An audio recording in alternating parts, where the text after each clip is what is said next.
아니 오늘 이렇게 제가 이렇게 광고하면서 소개를 할까 말까 하다가 거의 제가 볼 때는 한 2년 만에 나온 우리 준호야. 난 새 가족인 줄 알았어요.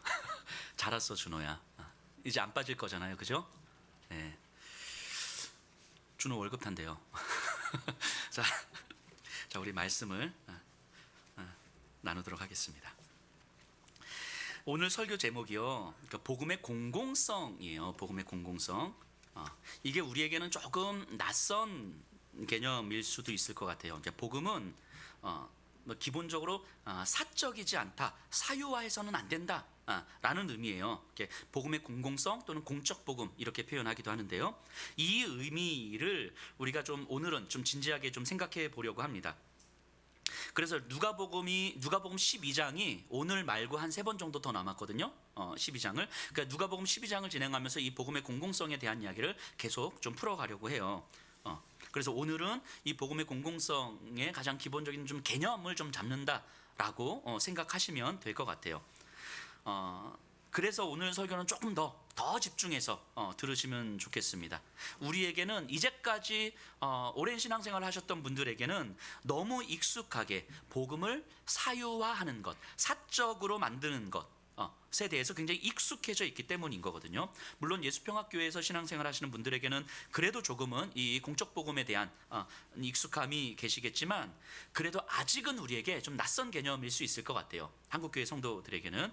그래서 말씀을 들으시면서 우리에게 익숙한 종교적 틀을 좀 내려놓으시면 좋겠어요. 내가 10년을 20년을 30년을 신앙생활을 해서 나는 뭐 이런 신앙의 틀을 가지고 있어 라고 하는 그 틀을 조금 내려놓으시고, 내가 옳다고 생각하는 것들도 좀 내려놓으시고, 성경이 무엇을 이야기하고 있는지, 내가 보고 싶은 방식으로 성경을 보는 것이 아니라 진짜 성경이 뭘 이야기하고 있는지를 우리가 귀 기울여 들으실 수 있으면 좋겠습니다. 먼저 사적이다, 공적이다 라고 할 때 이 말의 의미를 우리가 생각해 봐야 하는데요. 사적이라는 말을 나 또는 우리를 기준으로, 그러니까 믿음이 없는 분들에게는 해당되지 않을 거예요. 근데 믿음이 있다고 우리는 전제를 하는 거니까, 이제 믿음, 복음을 우리는 이제 가지고 있는 거잖아요. 선물로 받았으니까. 그런데 그 믿음을 가지고 있는 우리가 나 또는 우리를 기준으로 우리의 이익을 최우선으로 삼는 모든 행위들을 일컬어서 사적이다 이렇게 이야기를 해요.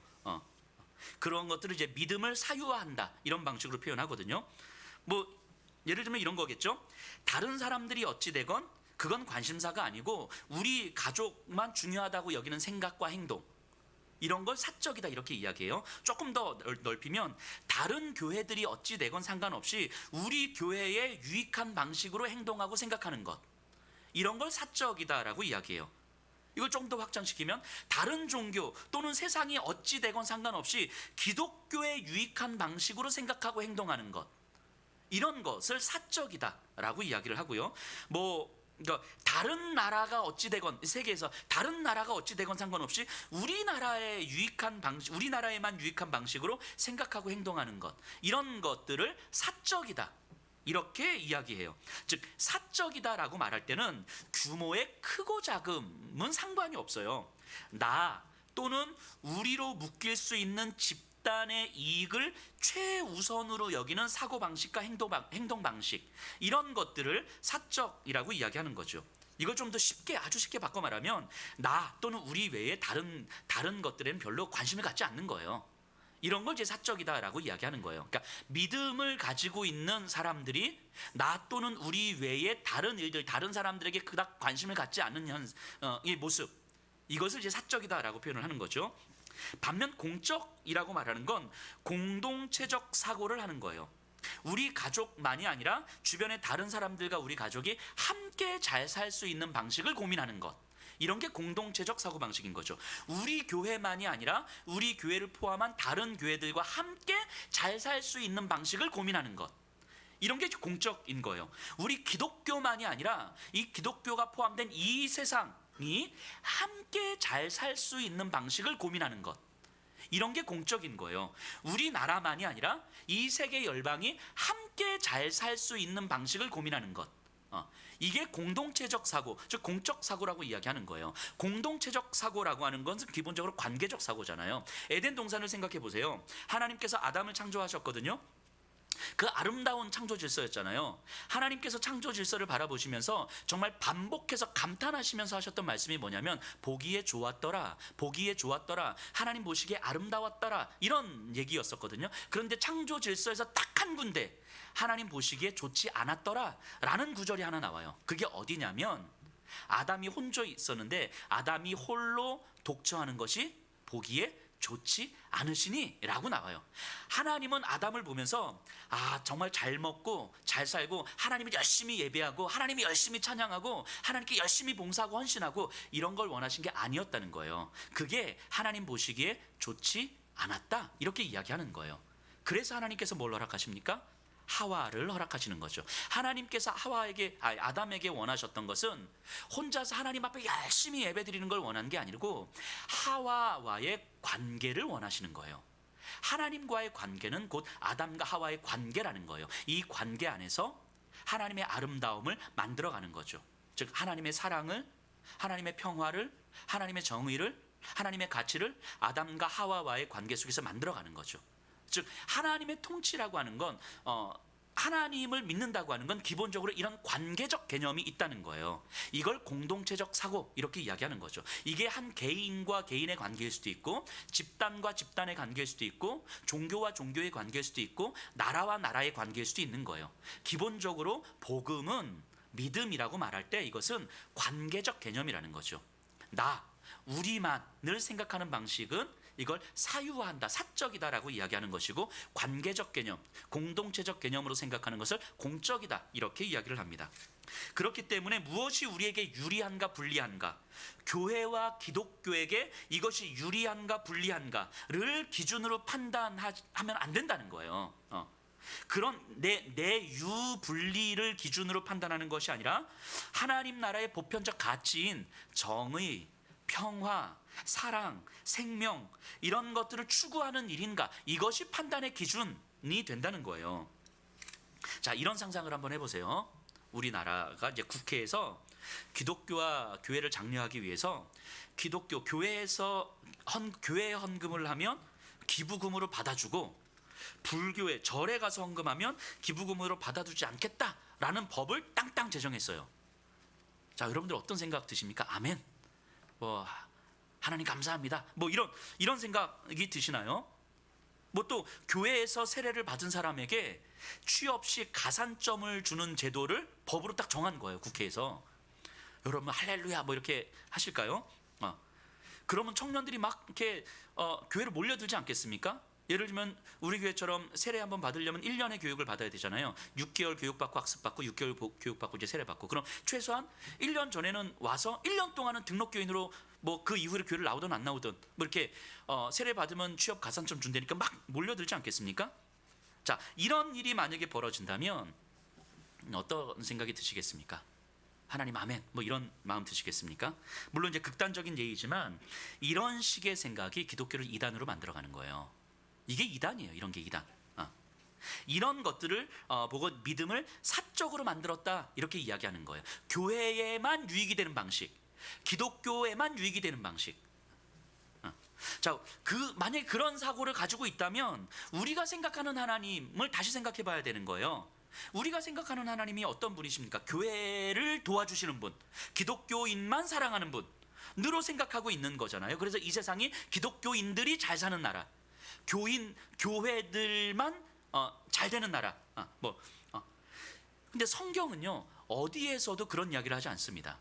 성경은 어디에서도 이스라엘만 잘 살게 만드는 하나님, 이스라엘만 지켜주시는 분, 성경은 어디에서도 하나님을 이렇게 이야기하지 않아요. 성경은 하나님을 온 땅의 창조주라고 이야기하십니다. 온 땅의 하나님이라고 말씀하세요. 이스라엘 민족뿐만이 아니라 세계 열방, 세계 모든 나라, 애굽, 아수르, 바벨론 등등 세계 여러 나라를 사랑하시는 하나님, 그들의 왕 되신 하나님, 그들을 다스리시는 하나님이라고 말씀하시는 거예요. 그렇기 때문에 교회는, 하나님을 믿는 사람들은 하나님을 알지 못하는 세상을 향하여서 하나님 믿으니까 거봐 우리 잘 살잖아, 이런 거 나타내는 것이 아니라 하나님은 당신들의 창조주이십니다. 하나님은 당신들을 사랑하시는 분이시고 하나님은 당신들의 왕이십니다. 하나님의 통치는 당신들이 그렇게 바라던 돈과 힘과 권력으로 다스리시는 분이 아니라 정의와 평화와 사랑으로 다스리시는 분입니다. 정의와 평화와 사랑과 생명의 질서가 돈과 힘의 권력보다 훨씬 더 강합니다. 그걸 어떻게 하냐고요? 우리를 보십시오. 이거 해주는 곳이 바로 교회 아닙니까? 교회. 생각해 보세요. 하나님의 나라, 하나님의 통치를 힘으로, 그래서 교회와 기독교가 권력을 잡고 세상에 영향력을 끼치는 방식으로 만들어지는 나라, 기독교 국가가 만들어지는 나라라고 한번 생각해 보세요. 그것을 잘 구현했던 시대가 있었죠. 우리 역사 속에서 중세 시대요. 교회가 힘으로 세상을 굴복시켰잖아요. 황제조차도 교황 앞에서 무릎 꿇게 만들었던 거잖아요. 그런 게 하나님의 통치고 하나님의 나라이겠습니까? 교회를 떠나선 세상이 설명이 안 됐던 그런 시대, 그게 하나님의 나라겠습니까? 그러지 않지요. 그런 시대를 우리는 정말 하나님으로부터 멀어진 시대라고 이야기를 하지 않습니까? 하나님의 나라는 이사야, 아모스, 미가, 호세아 등 선지자들이 선포했던 것처럼 사회적 약자들이 배제되지 않는 그 정의, 비교와 경쟁의 질서가 아닌 그 평화, 자기의 소유를 자기의 존재로 삼는, 그래서 내 소유로 내 삶을 만들어가는 삶이 아닌 사랑으로 다스려지는 나라, 바로 이게 하나님의 통치 아닙니까? 정의와 평화와 사랑과 생명이 존중되어지는 질서. 하나님을 떠난 인간의 삶은 언제나 경쟁이었고 언제나 폭력이었고 언제나 소유 중심적이었어요. 가인 이후에 오늘날에 이르기까지 그러지 않은 질서는 단 한 군데도 없었죠. 그런 시대 속에서 하나님의 통치가 이 땅에 이루어진다라고 하는 것, 그래서 복음의 소식이 우리에게 들렸다라고 하는 것은 이 땅이 돈과 힘에 의해서 다스려지는 것 같지만 사실은 창조주 하나님에 의해서 다스려지는구나, 하나님의 다스림의 방식은 돈과 힘과 소유 중심의 방식이 아니겠구나라는 생각을 하게 되는 거예요. 그것을 깨닫는 사람들이 예수를 따르는 사람들이다라고 이야기하는 거죠. 그러니까 하나님의 나라를 내 믿음, 우리 가정, 우리 교회가 잘 되는 것, 기독교가 잘 되는 것, 이런 방식으로 생각하게 되면, 그래서 믿음을 사적으로 만들어버리면 어떤 일들이 나타나게 되냐면, 얼마 전에 그 조계종 앞에서 오직 예수 피켓 들고 막 찬송하면서 쌩 난리를 쳤던 그런 일들이 있었잖아요. 그런 일들이 벌어지는 거예요. 그런 모습은 믿음이지요. 하나님을 믿기 때문에 그랬겠죠. 하지만 내 믿음 외에 다른 걸 생각하지 않는 거죠. 내 교회, 내 종교 외에는 다른 것들을 생각하지 않는 거죠. 그러니까 그건 믿음이긴 하지만 세상 사람들을 향한 배려도 사랑도 평화도 없는 일방적이고 폭력적인 믿음일 뿐인 거죠. 내 믿음 지키겠다고, 우리 교회 지키겠다고, 기독교 지키겠다고 정의도 버리고 평화도 버리고 사랑도 저버리는 것은 분명하건대 기독교적인 믿음은 아닐 거예요. 분명히. 일제시대 때요, 친일했던 사람들 중에서 그리스도인들이 꽤 많았어요. 그들은 매일 새벽 예배를 드렸을 것이고요, 하나님 앞에 정말 매일 기도하면서 은혜를 받았을 것이고, 예배 드리면서 은혜를 받았지도 모르겠어요. 그리고 하나님 앞에 결단도 했겠죠. 하나님, 정말 나에게 주어진 삶을 정말 최선을 다해서 성실하게 살겠습니다 라고 다짐하고 또 다짐했을지도 모르겠어요. 그러면 그럴수록 어떤 일이 벌어집니까? 독립운동하시는 분들은 다 죽는 거예요. 분명히 하나님을 믿고 있는데 이들의 믿음은 자기들에게는 유익이 될 수 있을지 모르겠지만 전쟁과 약탈에 일조하는 일이 되는 거잖아요. 비슷한 일이 독일에서도 있었어요. 히틀러 치하에서 수많은 독일의 그리스도인들이 어떠했습니까? 히틀러 치하에서, 나치 치하에서 예배드리고 예수를 믿고 찬양하고 막 그랬잖아요. 그들이 그러면 그럴수록 전쟁을 통해서 세계 여러 나라들의 사람들은 다 죽어갔고 유대인들은 다 죽어갔어요. 어떻게 이런 일들이 가능했겠습니까? 이런 게 믿음을 사적으로 만들어버린 결과예요. 나와 우리의 믿음이 우리를 이롭게 만들어줄 수는 있지만 딱 거기까지만 생각하는 거예요. 내 믿음이 누군가에게 폭력이 될 수 있을 수도 있겠다라는 생각을 못하는 거죠. 이 세상에 하나님 나라의 통치, 하나님 나라의 보편적 가치를 이루느냐 아니, 여기까지는 전혀 생각을 못하는 거죠. 그냥 나한테 유익하고 나한테 이로운 것, 여기에 집중하고 있는 거죠. 우리가 친일파라든지 나치 운동이라든지 이런 나쁜 짓을 하지 않더라도 믿음이 있는데도 이런 나쁜 짓들이 가능하더라는 거예요. 얼마든지. 이들은 자기들이 나쁜 짓을 하고 있는지 몰랐겠지만 나쁜 짓인 거잖아요. 어쨌든 이런 나쁜 짓들을 하지 않더라도 우리의 관심이, 믿음이 있다고 하는 우리의 관심이 나, 우리 가족, 우리 교회, 우리 기독교에만 있다면, 그리고 그 외 다른 사람들, 다른 일들에 대해서 크게 관심이 없다면 아마도 저는 별반 다르지 않을 거다라는 생각을 좀 해보게 됩니다. 그 역시 믿음을 사적으로 만들어 버리는 것이기 때문인 거죠. 교회가 세상을 향하여서 하나님이 그렇게 말씀하셨던 그 평화를 선포하고 정의를 선포하고 사랑을 실천하기보다는 교회가 더 싸우고, 교회가 더 탐욕적이고, 교회가 더 자기 밥그릇만 챙기면서도 우리는 예수님을 믿고 구원받은 사람이라고 말하는 그 뻔뻔함들을 세상은 보고 있는 거 아니겠습니까? 세상은 우리가 교회가 얼마나 이기적인지를 알아요. 물론 뭐 다는 아니겠지만 믿지 않는 사람들이 교회를 볼 때 교회가 얼마나 이기적인지를 알아요. 교회만 모르고 있는 듯해요. 우리는 예수를 믿고 우리는 구원받았고 우리는 매주 은혜를 드리고 우리는 말씀을 듣고 기도를 하면서 찬양을 하면서 은혜를 누리기 때문에 마치 우리는 예수를 잘 믿고 있는 사람들인 것처럼 생각하지만, 그런 우리를 세상이 볼 때는 굉장히 이기적으로 본다고요. 우리가 예수 믿고 구원을 받았기에 그 예수의 은혜를 갚기 위해서 더 정성스럽게 예배하고 더 헌신하고 더 기도하고 더 말씀 읽는 것 외에 믿음에 대해서 더 할 말이 없다면, 그런 것 외에 교회를 중심으로 하는 그 열심 외에 더 할 말이 없다면 우리는 우리의 믿음을 어쩌면 사적으로 만들어가고 있는 것일 수도 있어요. 예수님은요, 자신을 따르는 것, 자신에게 헌신하고 자신과 동행하는 삶은 결코 사적이지 않다라고 말씀하십니다. 자, 그럼 예수님의 말씀을 좀 구체적으로 한번 살펴볼게요. 29절에서 31절이에요.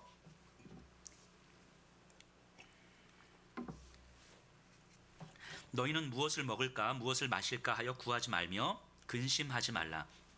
이 모든 것은 세상 백성들이 구하는 것이라 너희 아버지께서는 이런 것이 너희에게 있어야 할 것을 아시느니라. 다만 너희는 그의 나라를 구하라. 그리하면 이런 것들을 너희에게 더하시리라. 자, 먹을 것과 마실 것이 필요 없다는 의미가 아니에요. 하나님이 우리에게 먹을 것과 마실 것을 주시잖아요. 이스라엘 백성들에게 그걸 주셨잖아요. 문제는 그런 것이 필요 없다의 문제가 아니라 먹을 것을 구하고 마실 것을 구하는 것 자체가 내 삶의 방식이 되는 것, 이것을 이야기하는 거죠. 내 삶의 안전과 풍요와 힘이잖아요. 더 많이 소유하려는 삶의 방식, 이것에 대한 이야기를 하는 거죠. 그런 것들은 예수님 뭐라고 말씀하시냐면 세상 백성들이 구하는 것이다, 이렇게 이야기해요. 여기서 예수님은요, 세상 백성과 하나님의 백성을 구분합니다. 세상 나라와 하나님의 나라를 구분해요. 하나님 나라의 백성은 세상 나라의 백성과 그 삶의 방식이 다르다라고 이야기하시는 거예요. 자, 이 구절을 읽을 때 어쩌면 우리의 관심은 이 뒤쪽에 있을지도 모르겠어요. 이런 것들을 더하시리라, 여기에 이제 우리의 관심을 가질지도 모르겠어요. 이 구절을 이렇게 이해하시는 분들도 계시는 것 같아요. 내가 아무리 힘들고 어려워도 예배 열심히 드리고 헌금 열심히 드리고 봉사 열심히 하면 하나님께서 내 재정을 채워주실 거야. 하나님께서 우리 가정을 잘 지켜주실 거야. 뭐 이런 식으로 이해를 하는 분들도 계실지 모르겠지만, 그게 이제 성경이 말하는 바는 아니죠. 하나님께서 내 자녀들을, 내 재정을 다 책임져 주실 거야. 그래서 우리는 하나님께 봉사 열심히, 예배 열심히 드리면 돼. 이거는 우리의 관심이 하나님의 나라에 있는 것이 아니라, 그래서 결국 하나님께서 우리에게 뭘 채워주실 것인가에 있는 거잖아요. 이걸 뭐라고 이야기한다고요? 세상 백성들이 구하는 것이다, 이렇게 이야기하는 거예요. 세상 백성들이 구하는 것이다. 하나님 나라를 사모하는 것, 그의 나라를 구하는 것은 하나님의 통치가 우리의 삶이 되도록 하는 것, 이걸 의미하는 거예요. 하나님의 통치가 우리의 삶이 되는 것. 예수님의 말씀을 이해하기 위해서는 구약을 우리가 조금 이해를 해야 될 것 같은데요. 구약 이스라엘 민족 당시에는요, 그 주변의 모든 민족들에게는 각각의 민족의 신이 있었어요. 애굽의 신, 아수르의 신, 뭐 아람의 신, 바벨론의 신, 그리고 이스라엘의 신, 이렇게 있는 거예요. 그리고 모든 신은요, 자기 민족을 지키고 보호하는 역할을 감당합니다. 그래서 이 아수르의 신은 아수르 민족이 다른 나라보다 더 풍성하고 더 강하고 더 크고 이런 민족 만들어주는 거예요. 무너지지 않도록 만들어주는 거예요, 아수르의 신은. 그러니까 사람들은 아수르든 바벨론든 그 사람들은 자기들을 지켜주는 신에게 최선을 다해서 제사를 드립니다. 가장 좋은 것으로 제물을 바치고 많은 시간을 신에게 쏟아붓습니다.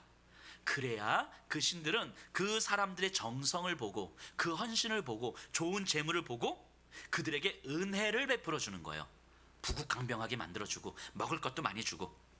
민족 간의 전쟁이 일어나면 이건 신들의 전쟁이었어요.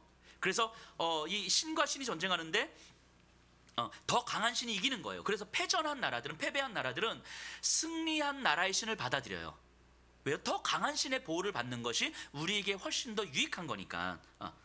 그런 질서였던 거죠. 그러니까 당시에 모든 민족과 모든 사람들이 살아갔던 삶의 방식은 뭐였겠습니까? 더 부강한 나라가 되려고 하는 삶의 방식들, 더 좋은 것을 입고 더 많이 먹는 것, 거기에 모든 힘을 쏟아붓는 그 삶의 방식들, 그들의 삶의 방식이겠죠. 그것이 저들이 신에게 예배를 드리는 목적이었어요. 그 예배를 드림으로 말미암아 그 신은 우리의 정성을 보고 우리에게 은혜를 베풀어 줄 테니까, 강하게 풍성하게 만들어 줄 테니까. 이게 그 당시 민족들이 믿고 있었던 신의 의미였던 거죠. 마치 우리가 11조 열심히 내고 예배 열심히 드리면 하나님께서 우리에게 모든 것들로 채워주실 거라고 믿습니다 하면서 이제 가는 어떤 그런 방식인 거죠. 그게 이제 이방 신들의 그 잡신들인 거죠. 이 잡신들. 그런데 이스라엘의 하나님은 다르다라고 말씀하신 거예요. 이스라엘 민족 백성들에게 하나님께서 이스라엘 민족을 선택하여 부르시고 내가 너희의 하나님인데, 그런데 너희들만의 하나님은 아니다, 이거 가르쳐 주신 거예요. 하나님은 내가 너희들만의 이스라엘 민족의 신이 아니라 나는 세상 모든 나라의 신이다. 이 온 땅을 창조한 존재다. 모든 나라들은 내 다스림 안에 있다라는 것을 말씀하신 거예요. 이스라엘 백성들을 선택하여 부르신 다음에 나는 너희들을 지키고 너희들을 보호하고 너희들을 더 부강하게 만들고 너희들을 더 풍요롭게 만들고 너희들을 더 잘 살게 만들고 이 땅 가운데서 너희들을 해할 수 없도록 너희들이 강한 나라가 되도록 만들어주는 그런 신이 아니다, 이거 가르쳐 주신 거라고요. 그러니까 이스라엘이 하나님으로부터 부름을 받은 다음에 다른 애굽에 있을 때처럼 애굽의 신처럼 여호와 하나님을 생각하다가 하나님의 말씀을 들으면서 우리 하나님은 그런 하나님이 아니네를 배워가는 거예요. 그렇기 때문에 이스라엘 민족은 그 하나님, 온 세상의 하나님, 우리가 믿는 하나님이 온 세상의 하나님이라는 사실을 알려주는 역할을 감당했어야 되는 거예요. 하나님 우리 지켜주세요가 아니라 우리를 부르신 하나님께서 이 온 세상의 하나님, 돈과 힘과 권력과 강한 군대로 나라를 지키고자 하는 모든 나라들 가운데 그런 것들로 너희들 지킬 수 있는 게 아니야. 하나님의 통치인 정의와 평화와 사랑과 생명의 질서로 너희들의 나라가 만들어져야 진짜 나라가 되는 거야. 그러니까 너희들이 아무리 강한 군대를 가지고 우리를 공격해 들어와봐, 하나님의 통치 아래에 있는 우리, 정의의 질서와 평화의 질서와 사랑의 질서로 만들어지고 있는 우리, 너희들처럼 군대도 없고 돈도 없고 힘도 없지만 하나님의 통치 아래에 있는 우리를 너희는 절대로 건드릴 수가 없어. 이거를 보여주는 나라가 이스라엘 민족이었던 거예요. 그러니까 이스라엘 민족을 좀 더 힘을 많이 가지고 돈을 많이 가지고 살아가는 것, 이방 민족들처럼 그렇게 살아가는 민족이 아니라 하나님을 알아가면 알아갈수록 우리는 정의로움과 평화로움과 사랑을 드러내고 그것이 우리를 지키는 힘, 하나님의 통치 아래 우리를 놓아두는 것이라는 것을 세계 열방 가운데 드러내고, 너희들이 아무리 강한 군대를 가지고 있어봐라, 우리를 칠 수 있나, 이것 증명해 가는 삶을 살아가는 것, 이게 이스라엘 민족이었어요. 하나님은 이스라엘 민족을 그것 때문에 부르신 거죠. 그래서 이스라엘이 믿는 하나님은, 여호와 하나님은 바로 그런 하나님이셨어요. 그래서 이스라엘 민족 가운데 가득히 채워주신 하나님이 아니라 무리 바다를 덮음같이 여호와의 영광을 인정하는 것이 이스라엘이 아닌 세계 열방에 가득하게 되기를 원하시는 하나님, 그 하나님이셨어요. 그러니까 이방 잡신들하고는 차원이 다른 거예요. 이게 여호와 하나님이 이방신들과 달라지는 지점인 거죠. 그러니까 하나님께 제사 잘 드리고 하나님께 좋은 제물 드리면 하나님께서 이스라엘에게 풍성한 수확을 내주시는 그런 차원이 아니었다라는 거예요. 그래서 하나님은 아브라함을 선택하여 부르신 것이고 이스라엘을 선택하여 부르신 거겠죠. 세상 나라들처럼 강한 군대와 돈은 없지만 결코 무너지지 않는 나라. 그래서 강대국들이 볼 때는 분명히 무너져야 될 나라인데 아무것도 없는 저들을 이길 수가 없는 거예요. 거대 제국 아수르의 공격 앞에 아무런 힘도 없이 정말 쩔쩔매던 히스기야 왕의 이야기를 기억하시죠? 성전의 기둥에 있는 금까지 벗겨내서 아수르에게 조공을 바쳤던 시절이었어요. 그런데 이사야 선지자를 통해서 하나님께 참회하며 하나님의 통치 아래 맡겼을 때 그 거대 제국 아수르가 아무 군대도 없고 뭐 돈도 없었던 그 이스라엘을 건드리지도 못합니다. 그냥 물러가요.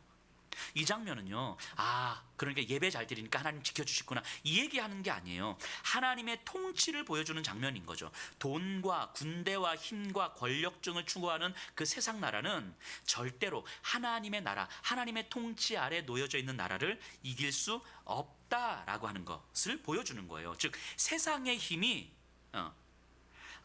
이스라엘, 하나님의 통치 아래에 있는 이스라엘을 무너뜨릴 수 없다라는 것을 하나님은 끊임없이 증명해 가셨던 거예요. 그러니까 이스라엘은 내가 얼마나 강한 힘을 가져야 될 것인가, 돈을 가져야 될 것인가를 관심에 두는 것이 아니라 하나님의 통치 아래 나를 어떻게 맡길 것인가에 관심을 두면 그 하나님의 통치 아래에 있는 그 하나님의 백성들을 하나님이 어떻게 지켜가시는지, 세상의 군대가 이들을 무너뜨릴 수 없다라는 것을 증명해 가셨던 그 이야기들이었다고요.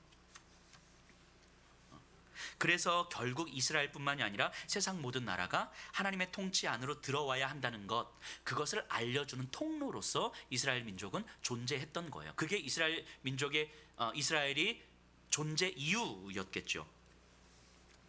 그러니까 이스라엘 민족은 하나님 우리 나라 지켜주세요, 우리 더 강한 나라 되게 해주세요, 우리 이번에 추수하는데 더 많은 풍성한 수확 내게 해주세요, 이런 기도 들어주시는 분으로 만들어버리면 안 됐던 거예요. 이스라엘 민족이 무너질 때를 보세요. 성경을 통해서 이스라엘 민족이 무너질 때는 그들의 관심이 세상 나라들처럼 돈과 군대, 힘과 권력이 있을 때였어요. 그것들을 하나님께 구했을 때였어요. 그런 것들을 하나님께 구하자 잘 안 되니까 이제 다른 신들에게도 구하기 시작한 거죠. 그러니까 여호와 하나님을 그런 힘들을 채워주시는 분으로 만들어버린 거예요. 즉 이방 잡신으로 만들어버린 거죠. 내 필요를 채워주시는 분, 내가 원하는 걸 채워주시는 분으로 만들어버리는 거예요. 그 이방 잡신이잖아. 여호와 하나님을 이방 잡신처럼 여기는 거죠. 그럴 때 하나님의 반응이 뭐냐면 나를, 여호와인 나를 잡신으로, 이방 잡신처럼 만드는 너희들의 삶의 방식은 절대로 너희들을 지켜줄 수 없다라는 사실을 알려주시는 거죠. 그래서 이스라엘의 멸망 이야기가 있는 거 아니겠습니까? 이런 것이 믿음을 사적으로 만들어버리는 거예요. 우리 민족을 도우시는 분으로 하나님을 만들어버릴 때 이걸 믿음을 사적으로 만들어버리는 것이고, 이럴 때 하나님을, 여호와 하나님을 이방 잡신처럼 만들어버리는 거죠. 자, 이런 상황을 염두에 둔다면 지금 예수님께서 하시는 말씀의 의미를 우리는 조금 더 명확하게 이해할 수 있습니다. 무엇을 먹을까 무엇을 마실까 하여 구하지 말며 근심하지 말라. 이 모든 것은 세상 백성이 구하는 것이라. 여기서 세상 백성이 구하는 것이라, 이 말의 의미가 이제는 조금 더 이해가 되시죠? 먹을 것 마실 것 필요 없다 이런 얘기가 아니라, 그것, 우리가 하나님을 믿는다라고 할 때 하나님을 그런 것들 들어주시는 분으로 만들어버리면 안 된다라는 거죠. 그런 것들은 세상 백성들이 구하는 것이다. 하나님의 백성들이 구해야 되는 것은 따로 있다라고 이야기하는 거예요. 예수님이 사역하실 때에도 그 돈과 힘과 권력을 구하는 세상 백성들 가운데서 그런 것들이 결코 우리를 지켜줄 수 없고 우리를 살게 하는 것이 아니라는 것을 알려주는 사람들이 있어야 됐어요. 그들이 하나님의 백성들이고 예수를 따르고 예수께 헌신하고 예수와 함께 동행하려는 사람들이었던 거죠. 그러니까 예수를 따르는 사람들에게 지금 예수님이 하시는 말씀이잖아요. 예수를 따르려는 사람들에게 그들은 나의 유익과 불리함, 나의 유불리함을 따지면 안 됐던 거예요. 그런 걸 따지 말라고 이야기하는 거예요. 나의 유불리함이 아니라 무엇이 하나님 나라의 보편적 가치인지를 따져보라는 거예요. 비록 그것이 나에게 불리하고 손해를 끼치는 일이라 할지라도 하나님의 보편적 가치, 하나님의 통치를 드러내는 일이라면 기꺼이 그 선택을 하는 것, 그것이 예수를 따르는 길이다 라고 이야기하는 거죠. 그것이 복음이 가진 기본적인 속성이에요. 그게 복음이라고요. 믿음. 그래서 복음의 방향은 나와 우리를 향해 있지 않아요. 절대로. 복음의 방향은 하나님의 나라를 향해 있어요. 하나님의 나라. 그러니까 우리가 하나님께서 우리를 불러주셨다라고 하는 것, 우리가 구원을 받았다라고 하는 것은 하나님께 우리가 하나님을 향해서 가는 거잖아요. 하나님의 부름을 받아서 하나님을 향해서 가는 건데, 많은 경우 우리는 내가 하나님을 믿어, 그러니까 나는 이 세상이 그대로 있고 내가 살아가는 삶의 방식은 그대로 있고 하나님은 나를 계속 도와주셔야 되는 분이야. 나는 그래서 하나님을 믿고 하나님 나를 도와주시고, 나는 절대 변화될 생각을 안 하고 내 삶의 근거를 끊임없이 따져보고 고민해보지 않고 나는 그대로 있고, 하나님이 끊임없이 나를 사랑하셨어, 나를 도와주셨어, 나에게 은혜 주셨어, 나 천국 가게 해주셨어, 이러고 있더라는 거죠. 이게 하나님, 여호와 하나님을 이방 잡신으로 만들어 버리는 거라고요. 하나님이 이스라엘 백성들을 불러 주셨을 때 너희들 그대로 살아, 이집트에서 살던 것처럼 그대로 살아, 내가 너희들 도와주고, 내가 너희들 밥 주고, 내가 너희들 물도 주고, 내가 너희들 천국 가게 해줄게, 이렇게 불러 주시지 않으셨다라는 거예요. 하나님의 나라로 불러 주셨다는 거예요. 하나님께서 진짜 왕이라는 사실을 알려주시고 진짜 왕이 누군지 이 세상에 선포하도록 불러 주셨다는 거예요. 그렇다면 하나님의 통치가 어떤 방식으로 임하는지를 우리를 통해서 나타내는 거죠. 세상은 강한 군대를 가지고 공격해 들어오지만, 야, 니들의 강한 군대가 하나님의 통치 아래 있는 우리를 깨뜨릴 수 없어라는 것을 증명해내는 거예요. 그래서 우리도 강한 군대를 갖자가 아니라 우리는 정의와 평화의 사랑의 삶으로 살아가보자 라고 이야기하는 거예요. 이때 진짜 강한 군대가, 돈이, 세상 권력이 우리를 해할 수 있는지 없는지 보자고 이야기하는 거죠. 하나님은 그럴 수 없다고 우리를 통해서 증명해 가신다고요. 이게 복음이라고요. 이게 복음. 이것이 깨달아지는 것. 그런 측면에서 보면 기복신앙이라는 건 복음이 아닐 거예요. 분명히 이단에 가깝겠죠. 아마 이단일 수도 있어요. 자, 예수님께서요, 그의 나라를 구하라고 말씀하시기까지 어떻게 논리를 전개해 가는지 잠시 좀 살펴볼게요. 오늘 읽은 본문의 앞부분을. 예수님은 탐심에 대해서 말씀하신 다음에 어리석은 부자에 대해서 말씀하셨어요. 그리고 나서 오늘 본문이 나오는데 25절 한번 보세요. 또 너희 중에 누가 염려함으로 그 키를 한 자라도 더할 수 있느냐. 여기서 그 키라고 하는데, 이 키에 해당하는 단어가 나이를 의미하는 단어거든요. 그래서 다른 성경에서는 키가 아니라 생명이라고 번역하고 있어요. 그런데 맥락을 통해서 볼 때 생명이라고 번역하는 것이 훨씬 더 좀 자연스러운 것 같아요. 그러면 이제 앞에서 이야기했던 어리석은 부자가 이제 연상이 돼요. 마치 어리석은 부자와 같이 많은 재물을 가지고도 내 창고를 채웠는데 더 남는 곡식을 어떻게 해야 되지? 해서 부자가 생각할 수 있는 방식은 창고 더 짓는 것 외에는 없는 거예요. 이건 말고 다른 방식을 고민할 수가 없는 거예요. 왜냐하면 이 어리석은 부자는 믿음을 온전히 사적으로 취하고 있기 때문인 거죠. 사유하고 있기 때문인 거죠. 그러니까 이 많은 재물을 가지고서도 그런데 자기 생명 하나 지키지 못했던 거예요. 그래서 어리석은 자라고 이야기하는 거잖아요. 그런데도 불구하고 어떻게 자기 재물을 생명과 같이 여기는가, 이 어리석은 자야. 그러니까 자기 생명을 한 자라도 더하지, 우리의 염려와 근심과 우리의 고민과 삶의 방식들이 우리의 생명을 조금 더 연장하지 못한다라는 거예요. 자, 27절 28절 보세요. 백합화를 생각하여 보라. 실도 만들지 않고 짜지도 아니하느니라. 그러나 내가 너희에게 말하노니 솔로몬의 모든 영광으로도 입은 것이 이 꽃 하나만큼 훌륭하지 못하였느니라. 오늘 있다가 내일 아궁이에 던져지는 들풀도 하나님이 이렇게 입히시거든 하물며 너희 일까 보냐, 믿음이 작은 자들아.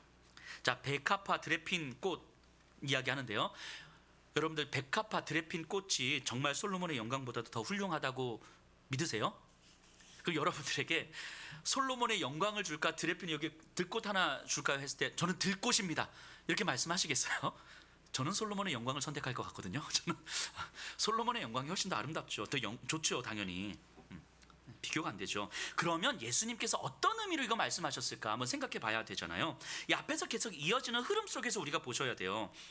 어리석은 부자 이야기했던 것처럼, 자, 솔로몬의 지혜와 많은 부와 그의 강한 군사력이 이스라엘 민족을 지켰느냐라는 거예요. 많은 군대를 가지고 있었는데, 많은 영광스러움을 가지고 있었는데 그것이 이스라엘 민족을 지켰느냐? 아니잖아요. 오히려 솔로몬의 많은 영광이 나라를 남과 북으로 갈랐고 오히려 그 나라를 멸망시켰잖아요. 이스라엘 민족을 지킬 수 있었던 건 하나님의 통치였었지 솔로몬의 영광스러움이 아니었단 말이죠. 그런데 솔로몬이 자신의 영광으로 부와 힘과 권력으로 나라를 지킬 수 있다고 생각하는 순간 사실은 나라는 갈라지는 거였다고요. 즉 그 영광스러움이 그 민족을 지킬 수도 없었다면, 마치 부자의 재물이 자신의 생명을 지킬 수도 없었다면, 우리가 염려함으로 생명을 한순간도 연장시킬 수 없다면 그 재물은 무슨 의미가 있을 것이고 그 염려가 무슨 의미가 있을 것이고 솔로몬의 그 영광스러움이 무슨 의미가 있겠느냐라는 거예요. 솔로몬의 영광스러움으로 나라를 지킨다고 했는데 나라도 못 지켰어. 아무 의미 없는 거 아니겠느냐라는 질문을 던지는 거예요. 부와 힘을 나라의 운명과 동일시할 때, 부자의 재물이 부자의 삶과 동일시될 때, 이게 진짜 어리석은 것이라고 이야기하는 거 아니겠습니까? 백합화나 드레핀 꽃은요 오래 피지도 못합니다. 잠시 있다가 아궁에 던져진대요. 그럼에도 불구하고 그들이 아름다운 건 그들이 존재하는 동안에 자기에게 합당한 방식으로 존재하고 있기 때문인 거예요. 내가 더 아름다워야 돼, 내가 더 오래 살아야 돼, 내가 다른 꽃들보다 더 이뻐야 돼, 내가 다른 열매들보다 더 오래 살아야 돼, 나는 조금 더 비싼 아궁이에 들어가야 돼, 뭐 등등 이런 생각에 사로잡힌 존재가 아니라 하나님께서 나를 존재하게 하신 이유, 그 이유에 합당하게 살다가 가기 때문에 오래 살던 적게 살던 상관없이 그 존재가 아름다울 수 있다는 거예요.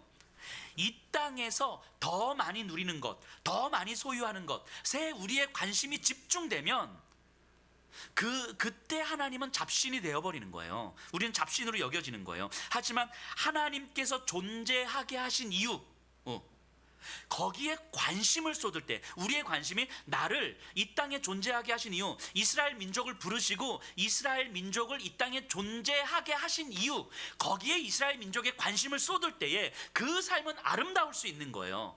그리고 그 삶을 하나님은 지키시겠다고 말씀하시는 거예요.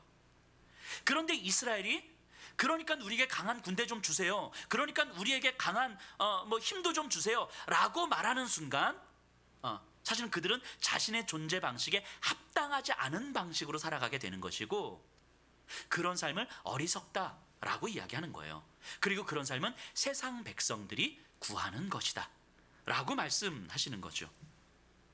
이런 관점에서 볼 때 어쩌면 우리가 믿음이 있다고, 하나님을 믿는다고, 예수님을 믿는다고 생각하면서 살아가는 우리, 그래서 평생을 열심히 믿음으로 살아왔는데 들의 꽃보다도 의미 없는 삶이라면, 짧게 살아가는 아구기에 던져지는 그 들의 꽃, 그 들의 꽃보다도 의미 없는 삶이라면 정말 비참한 삶 아니겠습니까?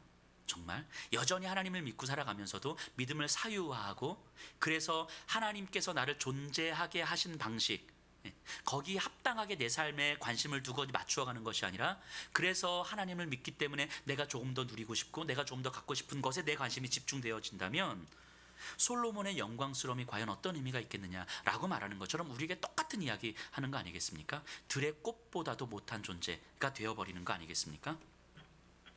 여기까지 말씀하시고 나서 예수님은 그의 나라를 구해라 이렇게 이야기하는 거예요. 그러니까 하나님의 나라를 사모하는 것은 하나님께서 존재하게 하신 이유에 내 삶의 관심을 집중하는 것이죠. 근데 아마 이 이야기를 이제 듣고 있는 제자들은 어쩌면 이런 마음일지 모르겠어요. 그러면 우리는 뭐 먹고 살아요, 예수님? 이런, 꼭 그렇게까지만 해야 됩니까? 아마 이 얘기를 듣고 있는, 지금 말씀을 듣고 있는 성도님들도 이런 마음은 아닐까요? 그럼 도대체 어떻게 살라는 거지? 자, 예수님은 그 마음을 깨뜨려 보신 것 같아요. 자, 32절 보세요. 적은 무리여 무서워하지 말라. 너희 아버지께서 그 나라를 너희에게 주시기를 기뻐하시느니라. 적은 무리여라고 이야기합니다. 자, 세상의 대부분의 사람들은 무엇을 먹을까 무엇을 마실까를 고민하고 그것으로 자신의 삶을 채워갈 거예요. 힘을 길러갈 거예요.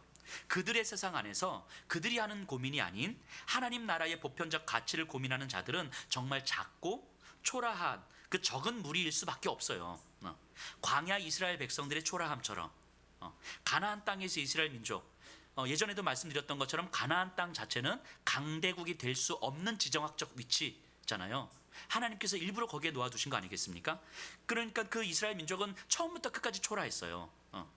그리고 정말 이 땅에서 가장 초라했던 예수님, 그리고 지금 예수님의 말씀을 듣고 있는 우리들도 어찌 보면 세상에서는 굉장히 초라하고 적은 무리일 수밖에 없죠.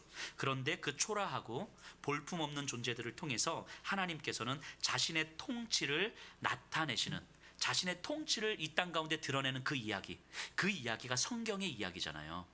그리고 그 성경의 이야기가 오늘 우리들의 이야기라는 사실을 우리가 믿고 받아들이기 때문에 지금 이 자리에 있는 거 아니겠습니까? 그것이 받아들여지기 때문에 초라한 우리가 돈을 조금 더 갖는다고 해서 초라해지지 않는 건 아니겠구나. 우리를 존재케 하신 온 세상의 왕이신 그 하나님이 우리를 존재하게 하신 그 이유, 하나님의 이유, 거기에 합당한 삶을 찾아가는 것, 거기에 관심을 두고 찾아가는 것, 그것이 우리를 아름답게 만드는 삶이겠구나 라는 사실을 깨닫기 때문에 세상이 볼 때 초라하지만 적은 무리처럼 보여지지만 결코 초라하지 않은 삶을 살아가게 되는 거죠. 자, 33절 보세요. 너희 소유를 팔아 구제하여 낡아지지 아니하는 배낭을 만들라.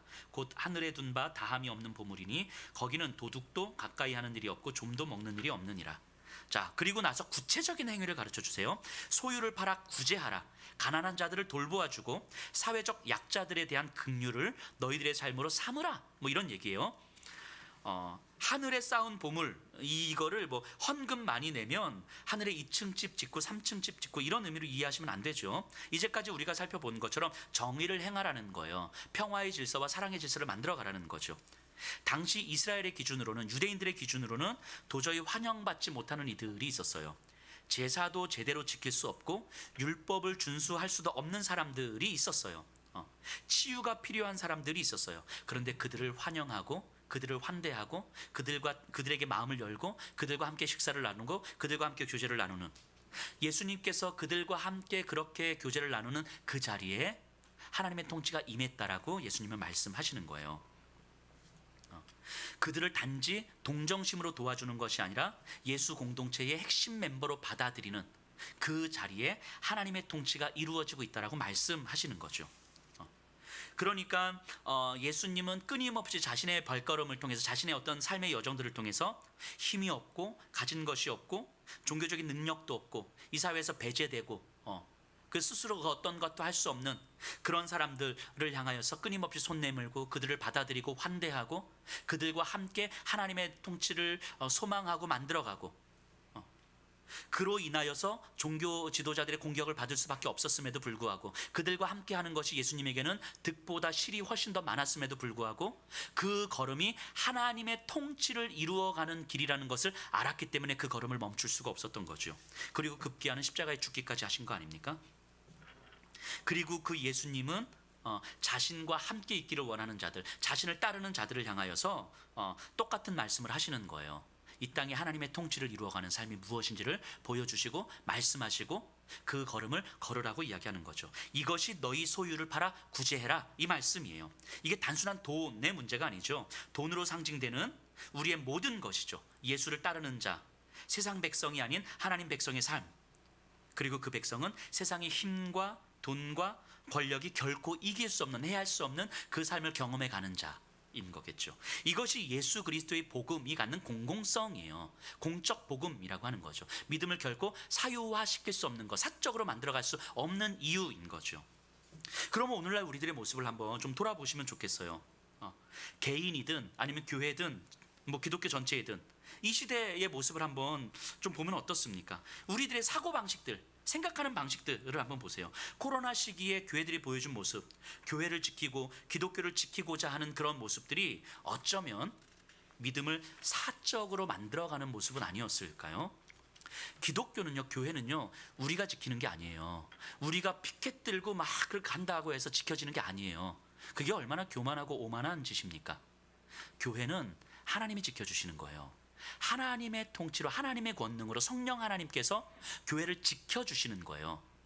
그래서 이 세상에서 기독교 역사 속에서 뭐 A교회, B교회, C교회 그런 교회들 하나하나는 문 닫을 수도 있겠지만 전체 교회, 기독교가 무너지지 않는 이유는 하나님이 교회를 지켜주고 계시기 때문인 거예요. 교회는 우리가 지키는 게 아니에요. 우리의 관심은 내가 우리 교회 지켜야 돼, 우리 예배를 지켜야 돼, 여기에 있는 것이 아니라 어떻게 하나님의 통치를 이 땅 가운데 드러낼 것인가? 여기에 우리의 관심이 있고 이 하나님의 통치에 관심을 두는 사람들을 하나님은 지켜주시겠다라고 약속하시는 거예요. 저는 이런 생각을 종종 해봅니다. 안중에서 자기 집이 있는데 전세든 월세든 내놓으시는 분들 중에서 모든 그리스도인들, 예수를 믿는 모든 사람들이 전 월세를 동시에 내리는 거예요. 싹. 이 시세보다도 훨씬 낮게, 오르기 전에 가격보다 훨씬 낮게. 기독교 연합회 목사님들, 이제 평기총 뭐 이런 평택 기독교 연합 총연합회 목사님들이 모여서 여행 가고 맛집 가고 막 이런 거 하지 말고 교회가 이렇게 모여서 지역에 집 없는 사람들을 위해서 우리가 전월세 내리기 운동을 한번 해봅시다 라고 목사님들이 결의를 한 거예요. 그래서 8월 1일부로 그 7월 한 달 동안 공지하고 8월 1일부터 교회에 속한 모든 그리스도인들이 전월세 내리기 운동 한번 합시다라고 딱. 그러면 안중에 어느 정도 수준에서 집값이 딱 잡히지 않을까요? 대한민국이 부동산에 아파트에 난리가 나는 동안에 그 이 안중에는 뭐 열차도 들어온대잖아요. 뭐 그리고 뭐 호재, 뭐 평택강에 뭐 삼성에 뭐 호재가 있잖아요. 그런데도 불구하고 아파트 가격이 안 올라. 이 세상이 볼 때 이 도대체 이게 어떻게 된 일이지? 이 사람들이 관심을 가지고 이제 딱 보니까 안중엔 예수 믿는 사람들이 있었네. 안중에 교회가 있었네. 이들이 전월세 내리기 운동을 했구나. 자기들도 살기 쉽지 않았을 텐데 이 집 없는 분들을 위해서 교회가, 이 예수 믿는 사람들이 그런 결단을 했구나. 이 교회가 이 지역의 아파트 값에도 영향을 끼칠 수 있는 거겠구나. 뭐 이런 반응 나오지 않겠습니까? 그래서 기독교 모범 도시 너무 이상적인가요? 어쩌면 마땅히 그래야 할 일이 이상이 되어버린 현실이 아닐까 싶어요. 이게 참 안타깝습니다. 이런 게 극단적 하나의 사례이긴 하겠지만 이런 게 복음이 가진 공공성 아니겠습니까? 교회가 우리 교회 잘 되고 우리 교회 성대들 잘 되는 방식이 아니라 이 안중의 교회가 모여서 이 안중 전체가 모두가 다 잘 살 수 있는 방식이 뭐지? 를 고민하면서 우리가 함께 어떤 공적 사역을 해볼 수 있는 힘. 그래서 우리도 살기 힘들지만 하나님의 통치가 교회에만 있는 것이 아니라 안중 전체에 있음을 우리가 믿고 신뢰하기 때문에 하나님의 통치를 이루어가는 삶의 방식이 무엇인지를 고민하고 그것에 한번 결단할 수 있는 힘, 이런 것들이 복음의 공공성이 가지는 모습 아니겠습니까? 이런 하나님의 나라, 이런 하나님의 통치가 이루어지는 것 우리가 한번 소망해 볼 수 있지 않겠습니까? 한 가지 이야기만 말씀드리고 말씀을 좀 마무리하려고 하는데요. 예전에 제가 한번 말씀드린 적이 있는데 중국에서 오신 한 자매를 제가 이제 만나게 됐어요. 한 60이 넘으신 자매이신데 20여 년 전에 한국에 오셨어요. 조선족 분이신 거죠. 오셔서 엄청 고생하면서 살았습니다. 이분이 초반 5년에 진짜 고생하고 이것저것 하루에 2탕씩 뭐 일하면서 열심히 해서 돈을 모았어요. 좀 몇 천만 원을 모으셨는데 교회를 다니는 어떤 사람에게 사기를 당해서 홀라당 다 까먹어 버리는 거죠.